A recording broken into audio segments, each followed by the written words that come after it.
शिवाजी कोण होता या पुस्तकानं चांगलाच वाद निर्माण झालाय।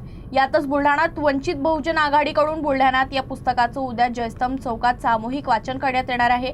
या सामूहिक वाचनाच्या कार्यक्रमाला हजारो आंबेडकर अनुयायी व शिवप्रेमींनी उपस्थित राहावं असं आवाहन बुलढाणा वंचितचे जिल्हाध्यक्ष निलेश जाधव यांनी केलं आहे। शिवाजी कोण होता या पुस्तकाच्या माध्यमातून छत्रपती शिवाजी महाराजांचा इतिहास हा सर्वसामान्य जनतेपर्यंत पोहोचवण्याचं काम कॉम्रेड गोविंद पानसरे यांनी केलेले आहे।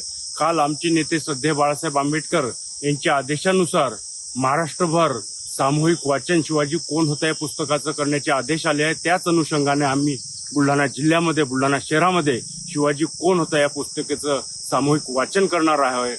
तरी वंचित बहुजन आघाडीचा जिल्हाध्यक्ष या नात्याने मी तमाम ज्या भारतीय संविधानाने व्यक्ती स्वातंत्र्य दिलं त्या व्यक्ती स्वातंत्र्याचा आदर करणारे तसेच भारतीय संविधानाचा आदर करणारे संविधानवादी लोकांनी या सामूहिक वाचनामध्ये सहभागी व्हावं असं जिल्हाध्यक्ष नात्याने मी सर्वांना आवाहन करतो।